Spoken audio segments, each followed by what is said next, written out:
And I told them to look out, and right now they don't see anyone. But there's going to be a day where they're going to be on this exact boat, and they're going to look out, and they're going to see huge crowds.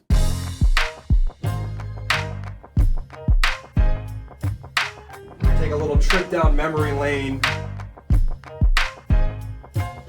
This is an exciting time for the Boston Celtics.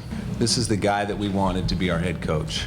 I'm looking forward to this opportunity, and basketball drives me. The fact that Danny called me and offered to coach the Boston Celtics, if you like basketball, I don't know how you say no to that, in my opinion. First of all, I look so young. That's the first thing, and so does Danny. But my only thought there was, watching it again, was how innocent both of us were at the time. We had no idea what we were going to go through. Was I crazy? Why was I taking this job? No, it was an exciting time for me because I had been out for about a half a year, and Danny and Wick and Pags and Bob Epstein, they really made a charge. At the time, I was saying I was going to sit out another year. But the way they came after me and sold the dream of winning a title in Boston again. And I was thinking, what better place to win one is here. But I knew the work that it was going to take. Best compliment I've ever gotten in my life is that Danny Ainge called me dirty. That's really nice. I used to call Danny a dirty player, as a joke. And someone told him I said that. And he said, then I played just like Doc. So we were both very, not dirty, we were both very physical guards.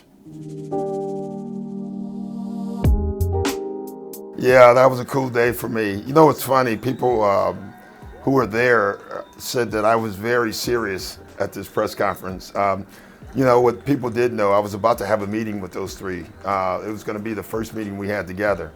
And so the press conference, I didn't think much about. I was thinking about what I was going to tell those three guys when I got them in the room, and would they buy in? Because that was the whole key. You had to get those guys to buy in and understand that we were playing for something bigger than them, that they were going to have to make sacrifices. And I laid it on the table literally 5 minutes after this press conference. And Kevin Garnett is the guy that stood out in that private meeting.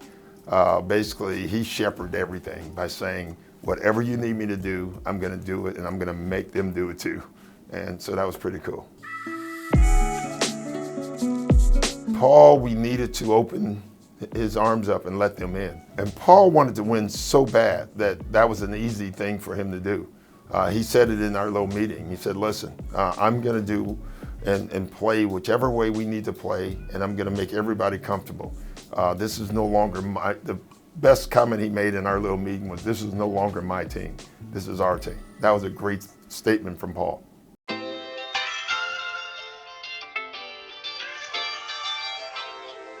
That day was amazing for me because what people didn't know at this parade, before the season started, I took Paul, Ray, and Kevin on the Duck Boat tour. And I made the Duck Boat tour guy go on the exact parade route that we were going to go on. And I told them to look out, and right now they don't see anyone. But there's going to be a day where they're going to be on this exact boat, and they're going to look out, and they're going to see huge crowds.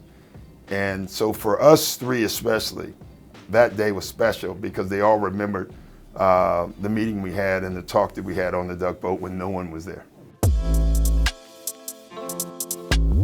It was a city of winners. It was awesome. It really was. Bill and Terry and I kind of forged a little group that we would hang out at times together.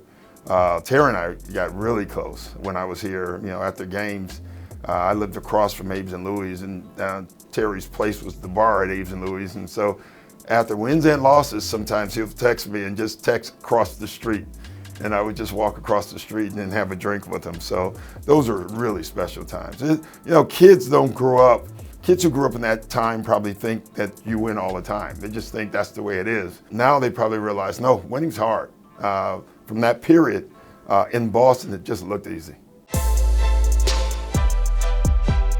They're the best fans in sports. And I said that before I took the job. I remember I played in the Bird Dominique famous Game 7 game with the Atlanta Hawks. And I fouled out in that game at the very end, and I had a great series, and the fans gave me a standing ovation.